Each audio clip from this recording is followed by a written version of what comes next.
कहानी छुट्टी। लेखक रविंद्रनाथ टैगोर। बालकों के सरदार फटिक चक्रवर्ती के दिमाग में चट से एक नए विचार का उदय हुआ। नदी के किनारे एक विशाल शाल की लकड़ी मस्तूल में रूपांतरित होने की प्रतीक्षा में पड़ा था। तय हुआ उसको सब मिलकर लुढ़काते हुए ले चलेंगे। जिस व्यक्ति की लकड़ी है उसे अपनी जरूरत के समय कितना विस्मय, कितनी खीज, कितनी असुविधा होगी, उसी का हिसाब लगाकर बालकों ने इस प्रस्ताव का पूरी तरह अनुमोदन किया। जब सभी मनोयोग के साथ कमर कसकर कार्य में प्रवृत्त होने की तैयारी कर रहे थे, इसी समय फटिक का छोटा भाई माखन लाल गंभीर भाव से उस लकड़ी के कुंदे पर जा बैठा। उसकी इस प्रकार की उदार उदासीनता को देखकर लड़के कुछ उदास हो गए। एक ने आकर डरते डरते उसे थोड़ा बहुत ठेला, लेकिन वह उससे तनिक भी विचलित नहीं हुआ। यह अकाल तत्वज्ञानी मानव सब प्रकार की क्रीड़ाओं की असारता के संबंध में नीरव भाव से चिंता करने लगा। फटिक आकर अकड़ कर बोला, देख तू मार खाएगा, फौरन उठ जा। इस पर वह जरा हिल डुल कर और भी अच्छी तरह से आसन पर स्थायी दखल जमाकर बैठ गया। ऐसे अवसर पर सबके सामने राज सम्मान की रक्षा के लिए ढीठ छोटे भाई के गाल पर फौरन चपट जड़ देना ही फटिक का कर्तव्य था, पर साहस नहीं हुआ। लेकिन उसने ऐसा भाव दिखाया जैसे चाहने पर अभी उसको भली भांति सबक सिखा सकता है, लेकिन सिखाया नहीं, क्योंकि पहले की अपेक्षा और एक दूसरा अच्छा खेल उसके दिमाग में आया। उसमें और अधिक मजा है। प्रस्ताव रखा कि माखन के साथ ही उस लकड़ी को लुढ़काना शुरू किया जाए।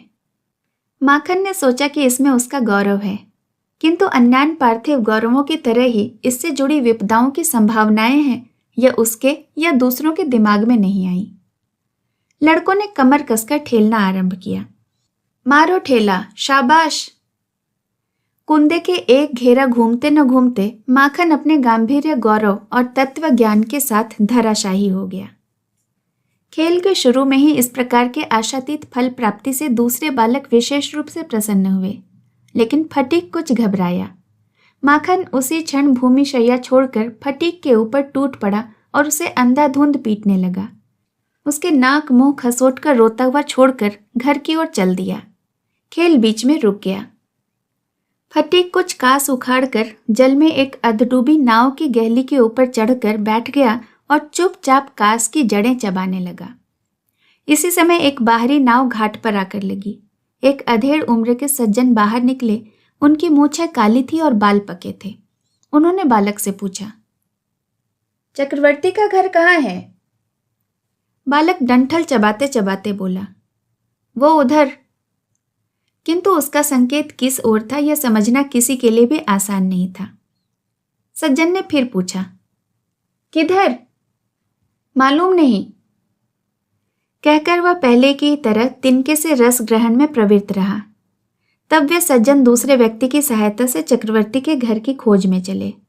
तुरंत बग्घा बगादी ने आकर कहा, फटिक भैया, माँ बुला रही है। फटिक बोला, मैं नहीं जाऊंगा। बाघा बलपूर्वक उसे गोदी में भरकर उठा कर ले चला। फटिक निष्फल क्रोध में हाथ पैर पटकने लगा। फटिक को देखते ही उसकी माँ अग्निमूर्ति होकर बोली, तूने फिर माखन को मारा? फटिक ने कहा, नहीं, मारा नहीं है। तू फिर झूठ बोल रहा है। कभी मारा भी है, माखन से पूछो। माखन से पूछने पर माखन ने अपनी पहली शिकायत का समर्थन करते हुए कहा, हाँ मारा है। फिर फटिक से और नहीं सहा गया। तेजी से आकर माखन को कसकर चपत जमाते हुए कहा, फिर झूठ। मां ने माखन का पक्ष लेकर फटिक को बड़े वेग से झकझोरा और उसकी पीठ पर जोर से 2-3 थप्पड़ जड़ दिए। फटिक ने मां को ढकेल दिया। मां ने चिल्लाकर कहा, अरे तूने मेरी देह पर हाथ उठाया। इसी समय अधेड़ सज्जन ने घर में प्रवेश करते हुए कहा, तुम लोगों ने यह क्या आफत मचा रखी है? फटिक की मां आश्चर्य और आनंद से अभिभूत होकर बोली, अरे भैया, तुम कब आए? कहते हुए झुककर प्रणाम किया। बहुत दिन हुए भैया पश्चिम की ओर काम करने चले गए थे। इसी बीच फटिक की माँ की 2 संतानें हुई और वे काफी बड़ी भी हो गईं।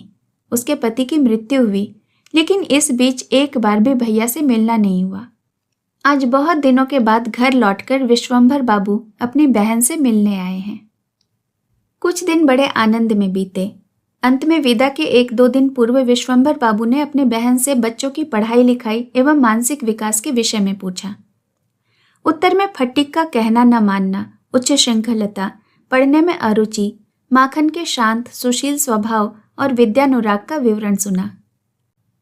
उनकी बहन ने कहा, फटीक ने मुझे बड़ा परेशान कर रखा है। यह सुनने के बाद विश्वंभर बाबू ने प्रस्ताव किया कि वे फटीक को कलकत्ते ले जाकर अपने पास रखकर उसकी शिक्षा की व्यवस्था करेंगे। विधवा बहन इस प्रस्ताव पर सहज ही राजी हो गई। फटीक से पूछा, क्यों रे, तू मामा के साथ कलकत्ते जाएगा? फटीक उछल कर बोला, हाँ जाऊंगा। हालांकि फटीक को भेजने में माँ को आपत्ति नहीं थी, क्योंकि उनके मन में हमेशा से यह आशंका बनी रहती थी कि यह किसी दिन माखन को पानी में ढकेल न दे या उसका सिर न फोड़ दे। पता नहीं कौन सी दुर्घटना किस दिन घट बैठे। तथापि फटीक का जाने में ऐसा आग्रह देखकर वे कुछ दुखी हुई। कब जाना है, किस समय जाना है आदि पूछते हुए मामा को उसने हैरान कर दिया। उत्साह के कारण उसे रात भर नींद नहीं आई। जाते समय आनंद की उदारतावश अपनी मछली पकड़ने की बंसी, पतंग, लट्टू सब कुछ माखन को पुत्र पौत्रादि कर्म से पूरे अधिकार से दे गया। कलकत्ते में मामा के घर पहुंचकर सबसे पहले उसका परिचय मामी के साथ हुआ। मामी इस अनावश्यक परिवार वृद्धि से मन ही मन विशेष संतुष्ट हो ऐसा नहीं कह सकते। अपने 3 बच्चों के साथ वे अपने ढंग से घर गृहस्थी जमाए बैठी थीं। इसके बीच सहसा एक 13 साल के अपरिचित, अशिक्षित, गंवई गंवार लड़के को ला उपस्थित करने पर एक विप्लव की संभावना दिख पड़ी। विश्वंभर की उम्र इतनी हो आई, पर समझदारी जरा भी नहीं बढ़ी। विशेष रूप से 13-14 वर्ष के लड़के के समान दुनिया में और कोई दूसरी बला नहीं। उसकी न तो कोई शोभा ही है, न ही वह किसी काम में ही आता है। किसी में स्नेह का उद्रेक भी नहीं करता। उसका संग सुख भी विशेष वांछनीय नहीं।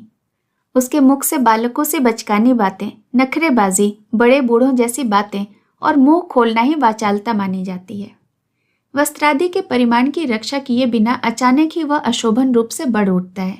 लोगों की दृष्टि में यह उसकी बेतुकी स्पर्धा जैसी प्रतीत होती है। उसके शैशव का लालित्य एवं कंठ स्वर का माधुर्य सहसा ही विलीन हो जाता है। अतः लोग बाग मन ही मन उसे अपराधी ठहराए बिना नहीं रह पाते। शैशव और यौवन के अनेकों दोष माफ किए जाते हैं, पर इस समय की कोई स्वाभाविक और अनिवार्य चूक भी जैसे असहाय जान पड़ती है। वह भी सब मन ही मन अनुभव करता है, किंतु दुनिया में कहीं भी वह ठीक से खप नहीं पाता। इसलिए अपने अस्तित्व के विषय में हमेशा लज्जित और क्षमा प्रार्थी बना रहता है। बल्कि इस आयु में ही स्नेह के लिए किंचित अतिरिक्त आकुलता उसके मन में उत्पन्न होती है। इस समय यदि वह किसी सहृदय व्यक्ति से स्नेह या सख्य प्राप्त कर सके तो उसके हाथ अपने आप को बेच देता है, किंतु उससे स्नेह करने का कोई साहस नहीं करता, क्योंकि सामान्य लोग इसे प्रशय देना समझते हैं। इसलिए उसका चेहरा और भाव कुछ कुछ लावारिस बाजारू कुत्ते जैसा हो जाता है। इसलिए ऐसी हालत में मातृगृह छोड़कर कोई भी दूसरा अपरिचित स्थान बालक के लिए नरक जैसा हो जाता है। चारों ओर का स्नेह शून्य विराग पग पग पर उसे कांटे के समान चुभता है। इस आयु में सामान्यतः नारी जाति के प्रति एक श्रेष्ठ स्वर्गलोक के किसी दुर्लभ जीव की सी धारणा बनने लगती है। इसलिए उसके पास से उपेक्षा अत्यंत दुस्सह जान पड़ती है। मामी की स्नेह विहीन आंखों में वह एक कुग्रह के समान खटकता रहा है। यही बात फटीक को सबसे अधिक खलती है। अचानक मामी उसे कोई काम करने को कहती तो वह जितना जरूरी काम है मन की मौज में उससे कहीं अधिक काम कर लेता। आखिर जब मामी उसके उत्साह को टोकती हुई कहती, बहुत हो गया, अब उसमें तुम्हें हाथ नहीं लगाना है, तुम अब अपने काम में मन लगाओ, जाओ जाकर कुछ पढ़ो, तब उसकी मानसिक उन्नति के प्रति मामी के इस प्यार के अभाव को वह अत्यंत निष्ठुर अविचार मानता। घर में ऐसा अनादर और उस पर चैन की सांस लेने की कोई जगह नहीं। दीवारों के बीच अटके पड़े बार बार उसे गांव की याद आती। एक बड़ी सी पतंग को लेकर सा सा शब्द के साथ उड़ते फिरने वाला, वह मैदान में चिल्लाते हुए ऊंचे स्वर में स्वरचित रागिणी आलापते आवारा सा घूमने फिरने वाला, वह नदी का किनारा, दिन में जब तब छलांग मारकर तैरने वाली संकरी स्रोत तवी, वे सब साथी संगति, धमा चौकड़ी की छूट, और सबसे बढ़कर वह अत्याचारिणी अविचारिणी माँ उसके निरुपाय चित्त को रात दिन आकर्षित करते रहते। जानवर के समान एक प्रकार का अस्पष्ट स्नेह, केवल पास जाने की एक अंध चाह, केवल न देख पाने की एक अव्यक्त व्याकुलता, गोधूली बेला में मातृहीन बछड़े के समान केवल एक आंतरिक माँ माँ का क्रंदन उस लज्जित शंकित बालक के अंदर में बार बार आंदोलित होता। स्कूल में ऐसा निर्बोध और लापरवाह बालक दूसरा नहीं था। कोई बात पूछने पर मुंह बाए ताकता रहता। मास्टर जब मारना शुरू करते तब बोझ से लदे पदे थके मांदे गधे के समान वह चुपचाप सब कुछ सहता जाता। जब लड़कों के खेल की छुट्टी होती तब खिड़की के पास खड़े होकर दूर के घरों की छतों की ओर देखता रहता। जब उस दोपहर में धूप में किसी छत पर एक दो लड़के या लड़कियां किसी खेल के बहाने क्षण भर के लिए दिख जाते तब उसका चित्त अधीर हो उठता। एक दिन अनेक संकल्पों के बाद उसने बड़े साहस से मामा से पूछा, मामा, माँ के पास कब जाऊंगा? मामा ने कहा, स्कूल की छुट्टी तो हो, कार्तिक में पूजा की छुट्टी होगी, उसमें अभी बहुत देर है। एक दिन फटीक ने अपने स्कूल की किताब खो दी। एक तो सहज ही वह पाठ तैयार नहीं करता, दूसरे किताब खोकर वह बिल्कुल ही लाचार हो गया। मास्टर ने प्रतिदिन उसे मारना पीटना और फटकारना शुरू किया। स्कूल में ऐसी हालत हो गई कि उसके ममेरे भाइयों को उसके साथ रिश्तेदारी स्वीकार करने में लाज आती थी। उसके अपमानित होने पर जबरदस्ती ही सही, वे दूसरे बालकों से भी ज्यादा आनंद प्रकट करते। असहाय मालूम होने पर एक दिन फटीक ने मामी के पास जाकर अपराधी के समान कहा, मेरी एक किताब खो गई है। मामी ने होठ के किनारों पर नाराजगी की रेखा खींचते हुए कहा, किताब खो दी? मैं तुम्हें महीने में 5 बार किताब खरीद कर नहीं दे सकती। फटीक कुछ बोले बिना लौट आया। वह दूसरे का पैसा बर्बाद कर रहा है, ऐसा सोचकर वह अपनी माँ से मन ही मन बहुत रूठ गया। अपनी हीनता और दैन्य बोध ने उसे मिट्टी में मिला दिया। स्कूल से लौटकर उसी रात सिर में दर्द होने लगा और देह में कपकपी शुरू हो गई। उसने समझ लिया कि बुखार आ रहा है। मामी इस बीमारी को कैसे बिना वजह की अनावश्यक परेशानी मान बैठेंगी, इसे उसने अच्छी तरह समझ लिया। बीमारी की हालत में वह निकम्मा विचित्र निर्बोध बालक दुनिया में अपनी माँ के अतिरिक्त किसी और के पास सेवा पा सकता है, ऐसी प्रत्याशा करने में उसे लज्जा का अनुभव होने लगा। दूसरे दिन सुबह फटीक फिर नहीं दिखा। चारों ओर पड़ोसियों के घर में तलाश की गई पर उसका कोई पता न चला। उस दिन रात से ही सावन की मूसलाधार वर्षा शुरू हो गई थी, इसलिए उसकी खबर में लोगों को व्यर्थ बहुत भीगना पड़ा। अंत में कहीं भी न पाकर विश्वंभर बाबू ने पुलिस को सूचना दे दी। दिन भर के बाद संध्या के समय एक गाड़ी विश्वंभर बाबू के घर के सामने आ खड़ी हुई। उस समय भी लगातार झरझर वर्षा हो रही थी। रास्ते में घुटनों तक पानी भर गया था। पुलिस के 2 आदमियों ने फटीक को गाड़ी से सहारा देकर उतार कर विश्वंभर बाबू के पास लाकर उपस्थित किया। वह सिर से पैर तक भीग गया था। सारा शरीर कीचड़ से लथपथ, आंखें और मुंह लाल, देह थर थर कांप रही थी। विश्वंभर बाबू उसे गोद में उठाकर अंतःपुर में ले गए। मामी उसे देखते ही कह उठी, अरे बाबा, पराये लड़के को लेकर इतना कर्म भोग काहे का? उसे उसके घर में भेज दो ना। वास्तव में सारे दिन दुश्चिंता में उन्होंने अच्छी तरह भोजन तक नहीं किया था और अपने लड़के के साथ नाहक बहुत खिटखिट करती रही थी। फटीक ने रोते हुए कहा, मैं अपनी माँ के पास जा रहा था, ये लोग मुझे पकड़ लाए। बालक का ज्वर बहुत बढ़ गया था। सारी रात वह बकता रहा। विश्वंभर बाबू डॉक्टर ले आए। फटीक ने अपनी सुर्ख आंखें एक बार खोली। वह छत की कड़ी की ओर हतबुद्धि सा देखता हुआ बोला, माँ मेरी छुट्टी हुई क्या? विश्वंभर बाबू रुमाल से आंखें पोंछ बड़े दुलार से फटीक के जीर्ण तृप्त हाथ को अपने हाथों में लेकर उसके पास आ बैठे।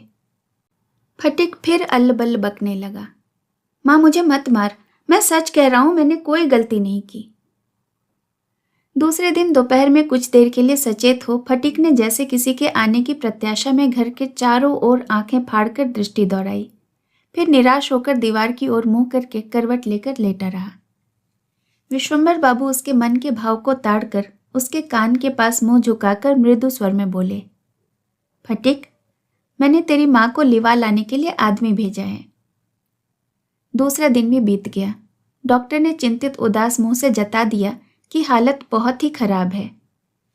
टिमटिमाते दीप प्रकाश में विश्वंभर बाबू रोगशैया के पास बैठे प्रति क्षण फटिक की माँ की प्रतीक्षा करते रहे।